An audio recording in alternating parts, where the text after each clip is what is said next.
2016 నాకు పర్సనలీ ఒక great experience sun Risers హైదరాబాద్తో. నాకు ఇంకా గుర్తుంది 2009 హైదరాబాద్ ఫ్రాంచైజీకి ఫస్ట్ టైం ఆడినప్పుడు ఐపీఎల్ గెలిచాము డెక్కన్ చార్జర్స్తో. 2009 అందరికీ తెలుసు డెక్కన్ చార్జర్స్ ఫ్యాన్స్కి. అండ్ సిమిలర్ థింగ్ రిపీట్ అయింది మళ్ళా ఫస్ట్ టైం ఫ్రాంచైజీ సన్ రైజర్స్కి సెలెక్ట్ అయినప్పుడు ఆ సీజన్ కూడా గెలుస్తాం జరిగింది. It was a memorable IPL.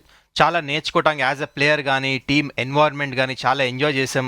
As a player personal experience David వార్నర్తో డ్రెస్సింగ్ రూమ్ షేర్ చేసుకోవటం దగ్గర నుంచి ఫైనలీ డేవిడ్ వార్నర్ బెంగళూరులో కప్ ఎత్తే దాకా it was a great experience. As a player నాకు నేర్చుకోవటానికి చాలా ఉండింది. And definitely one of the best seasons అనొచ్చు 2016. ఇంకా డేవిడ్ వార్నర్ గురించి ఎంత చెప్పినా తక్కువే, ఎందుకంటే ఆ సీజన్ సింగిల్ హ్యాండెడ్ తను మ్యాచెస్ ఎన్నో గెలిపించాడు. 848 రన్స్ కొట్టాడు. విరాట్ కోహ్లీకి డేవిడ్ వార్నర్కి బేసికలీ పోటీ జరిగింది, నువ్వా నేనా అని. ఫైనల్లీ విరాట్ కోహ్లీ గెలిచాడు ఆ సీజన్, హైయెస్ట్ రన్స్ కొట్టాడు. కానీ David Warner was not far behind. Single handed matches గెలిపించాడు. సెమీఫైనల్లో కానీ మధ్యలో లీగ్ స్టేజెస్లో కానీ ఈవెన్ ఫైనల్లో కూడా తన ఇంపార్టెంట్ కాంట్రిబ్యూషన్ ఉండింది. యాజ్ ఎ క్యాప్టెనే కాదు, as a batsmen he was a terrific player. Matches ఎట్లయితే తీసుకెళ్ళాడు, వేరే ప్లేయర్స్ ఫాస్ట్ ఆడుతున్నప్పుడు తను స్లో అయ్యాడు, వేరే ప్లేయర్స్ స్లో ఆడుతున్నప్పుడు తన ఫాస్ట్ ఆడాడు. చాలామంది ప్లేయర్స్ని చూస్తే మనం క్యాప్టెన్సీ బాధ్యతలు తీసుకున్న తర్వాత బ్యాటింగ్లో పర్ఫార్మెన్స్ తక్కువ అవుతుంది. కానీ డేవిడ్ వార్నర్ది ఇంకా పెరిగింది. క్యాప్టెన్సీ బాధ్యతలు తీసుకున్న తర్వాత సింగిల్ హ్యాండెడ్లీ మ్యాచ్లు గెలిపించాడు. బేసికలీ ఆ మ్యాచెస్ ఆ సీజన్ గెలిపించిన తర్వాత అందరికీ తెలిసింది is a complete match winner అని చెప్పేసి. And the sultan of swing Bhuvneshwar Kumar 2-వే స్వింగ్ చేసి మ్యాచ్లు కూడా అట్లానే సన్ రైజర్స్ వైపు చాలా స్వింగ్ చేశాడు. 23 వికెట్స్ తీసుకున్నాడు. పర్పుల్ క్యాప్ వచ్చింది. And he was the main spear head. ఎన్నో matches sun risers close matches గెలిచిన కారణం ఏంటంటే ఎస్ బ్యాటింగ్ డేవిడ్ వార్నర్, కానీ బౌలింగ్కి వచ్చేసరికి I think it was Bhuvneshwar Kumar. New బాల్తో వికెట్స్ అందించాడు పవర్ ప్లేలో. దాని తర్వాత మిడిల్ ఓవర్స్లో కూడా అప్పుడప్పుడు మెయిన్ బ్యాట్స్మెన్స్ని అవుట్ చేశాడు. ఇంకా డెత్లో he was like a guider for every one, all the వేరే బౌలర్స్కి కూడా. ఆ బౌలింగ్ యూనిట్ అంత స్ట్రాంగ్ ఉండే కారణం ఒకటేమో ఆశీష్ నెహ్రా బయట నుంచి మ్యాచ్ ఆడినా లోపల ఆడినా ఈ use to guide young bowlers చాలామందిని. And Bhuvnesh Kumar is one of the main stays. వికెట్స్తో పర్ఫార్మెన్స్ ఇచ్చాడు, ప్లస్ యంగ్స్టర్స్కి కూడా గైడ్ చేసి తనకున్న ఇంటర్నేషనల్ అనుభవం మొత్తం సన్ రైజర్స్ టీంలో తీసుకొచ్చి ఎన్నో మ్యాచ్లు గెలిపించాడు. అండ్ లీగ్ స్టేజెస్లో గుజరాత్ లయన్స్తో సన్ రైజర్స్ ఒక మ్యాచ్ ఆడారు. కన్విన్సింగ్గా మ్యాచ్ గెలిచారు. 130+ రన్స్కి ఆల్అవుట్ చేశారు భువనేశ్వర్ కుమార్. ఆ మ్యాచ్ 4 వికెట్స్ తీసుకున్నాడు. అండ్ అదే కాదు, in reply Sunrisers Hyderabad David Warner ఇంకా శిఖర్ ధవన్ అన్బీటెన్ వచ్చారు. 10 వికెట్స్తో మ్యాచ్ గెలిచారు. ఇలాంటి మ్యాచెస్ ఐపీఎల్లో గెలిచినప్పుడు ఒక టీంకి సెల్ఫ్ కాన్ఫిడెన్స్ ఎక్కడికో వెళ్ళిపోతుంది. I think this was the turn around. ఎందుకంటే గుజరాత్ లయన్స్ కూడా ఆ టైంలో చూసుకుంటే మంచిగా ఆడే టీం. అలాంటి స్ట్రాంగ్ టీంని కన్విన్సింగ్గా గెలిచిన తర్వాత ఆ డ్రెస్సింగ్ రూమ్లో మారల్ అయిన తర్వాత కోచెస్ కానీ సపోర్ట్ స్టాఫ్ కానీ బయట ఉన్న ప్లేయర్స్ కానీ అందరికీ చాలా చాలా కాన్ఫిడెన్స్ పెరిగింది.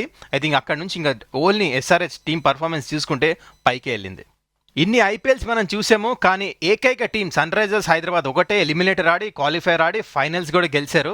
ఐ థింక్ ఎలిమినేటర్స్లో మనం సూపర్ పర్ఫార్మెన్స్ చూసాం ఎస్ఆర్హెచ్ ప్లేయర్స్ నుంచి. ఫస్ట్ కేకేఆర్తో మ్యాచ్ ఆడారు ఎలిమినేటర్, అండ్ అది లో స్కోరింగ్ ఎన్కౌంటర్లో యువరాజ్ సింగ్ మంచి స్కోర్ కొట్టి దాని తర్వాత ఎస్ఆర్హెచ్ బౌలింగ్ యూనిట్ చాలా తక్కువకి రెస్ట్రిక్ట్ చేసి ఆ మ్యాచ్ గెలిచారు. దాని తర్వాత క్వాలిఫైర్ ఏమో కేకేఆర్తో ఆడారు. ఒక పెద్ద స్కోర్ ఎట్లయితే సన్ రైజర్స్ చేజ్ చేశారో I think the credit goes to captain David Warner. 90+ runs కొట్టి అన్బీటెన్ ఉన్నాడు. I think was the main contributor. ఎందుకంటే తను ఆ స్కోర్ కొట్టబోతే ఆ టైంలో క్యాప్టెన్స్ నాక్ చాలా కష్టంగా ఉండేది. ఈ ఇంపార్టెంట్ నాక్ తర్వాత ఎస్ఆర్ఎస్ ఫైనల్స్కి చేరుకున్నారు. ఫైనల్ ఆర్సీబీతో. ఆర్సీబీ హోమ్ గ్రౌండ్లో ఆడుతున్నారు. డ్రెస్సింగ్ రూమ్ ఎన్వైరాన్మెంట్ డెఫినెట్లీ ఆ slight butterflies in the stomach, ఆ టెన్షన్ అనేది అందరు ప్లేయర్స్ మొహంలో కనపడింది. కానీ క్యాప్టెన్ ఒక ఇన్స్పైరింగ్ స్పీచ్ ఇచ్చాడు. ఈ told the importance of this tournament. ఈ ఫైనల్స్లో ఎట్లా ఆడాలో ఆజీ టెంపర్మెంట్ కనిపించింది నాకు. అగ్రెసివ్ బ్రాండ్ ఆఫ్ క్రికెట్ ఆడాలి. ఇప్పుడు దాకా టోర్నమెంట్లో ఏదైతే ఆడేసి వచ్చామో అదే విధంగా ఈ టోర్నమెంట్లో కూడా ఈ ఫైనల్లో ఆడాలని చెప్పేసి క్లియర్గా ఇన్స్ట్రక్షన్ ఇచ్చాడు. అండ్ అదే కాదు, కోచ్ నుంచి కూడా చాలా కాంట్రిబ్యూషన్ ఉండింది. టామ్ మూడీ కూడా చాలా ఇన్పుట్స్ ఇచ్చాడు, కాన్ఫిడెన్స్ ఇచ్చాడు ప్లేయర్కి. అండ్ మనకు తెలిసిన విషయమే ఆర్సీబీ చిన్న గ్రౌండ్, దాని తర్వాత విరాట్ కోహ్లీ ఉన్న ఫామ్, క్రిస్ గేల్ ఉన్న ఫామ్, వాళ్ళని ఆపడం చాలా కష్టం. సో ఈ ఫైనల్కి వెళ్ళాము.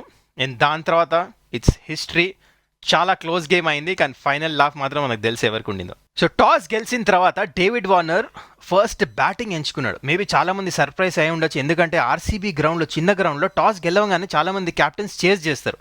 కానీ ఇక్కడ David Warner SRH strength is bowling, అందుకని బౌలింగ్ తర్వాత వేస్తే ఆర్సీబీని రెస్ట్రిక్ట్ చేయొచ్చు అని నమ్మకంతో ముందే గేమ్ ప్లాన్ చేసి ఫస్ట్ బ్యాటింగ్ ఎంచుకున్నాడు. మేబీ అది రైట్ డిసిషన్ అయింది. అండ్ 200+ రన్స్ కూడా కొట్టాడు. ఇనీషియల్లీ డేవిడ్ వార్నర్ చాలా మంచి స్టార్ట్ ఇచ్చాడు, కానీ ఫినిషింగ్ టచ్ ఇచ్చింది మాత్రం బెన్ కటింగ్. తక్కువ బాల్స్లో ఆ కాంట్రిబ్యూషన్ అయితే లాస్ట్లో కొట్టాడో దాంతో 200 లైన్ క్రాస్ అయింది. అండ్ ఫైనల్స్లో ఎంత పెద్ద టీం అయినా చేజ్ చేస్తున్నప్పుడు ఆ ప్రెషర్ ఉంటుంది, 200+ రన్స్ ఉంటే. అండ్ ఆర్సీబీ బ్యాటింగ్ బరిలో దిగింది. విరాట్ కోహ్లీ ఇంకా క్రిస్ గేల్ 100+ రన్స్ పార్ట్నర్షిప్ చేశారు. ఒక టైంలో అనుకున్నారు మ్యాచ్ అయిపోయింది, ఐ థింక్ 1-sided గేమ్, ఈజీగా ఆర్సీబీ గెలుస్తున్న టైంలో మరొకసారి బౌలింగ్లో కూడా బెన్ కటింగ్ వచ్చి ఎట్లయితే కాంట్రిబ్యూట్ చేశాడో, క్రిస్ గేల్ వికెట్ తీసాడు, నాకు ఇంకా గుర్తుంది. దాని తర్వాత టేబుల్స్ మొత్తం ఫ్లిప్ అయిపోయింది. అండ్ ఎస్ఆర్ఎస్ గేమ్లో వచ్చేసారు. విరాట్ కోహ్లీ వికెట్ కూడా దొరికింది. దాని తర్వాత మిడిల్ ఓవర్స్లో వికెట్స్ తీశారు.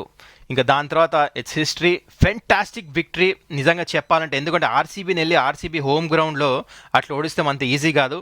Leading from the front I think it was David Warner the man 2016 మొత్తం సీజన్. అండ్ బౌలింగ్లో మాత్రం it was Bhuvi. And fantastic contributions చూసాం వేరే ప్లేయర్స్ నుంచి కూడా. కానీ it was a memorable tournament. నాకు మాత్రం ఐ హోప్ ఎస్ఆర్హెచ్ ఈసారి కూడా అట్లానే స్టార్ట్ చేస్తుంది, ఎందుకంటే నాకు ఇంకా గుర్తుంది vaguely first game Deccan chargers ఆడింది ఐపీఎల్లో 2009లో కేకేఆర్తో. ఈసారి మరొకసారి కేకేఆర్తోనే ఈసారి ఎస్ఆర్హెచ్ స్టార్ట్ చేస్తుంది ఈ ఐపీఎల్ కూడా. ఈసారి అదే రిపీట్ చేయాలి, ఛాంపియన్షిప్ గెలవాలని కోరుకుందాం.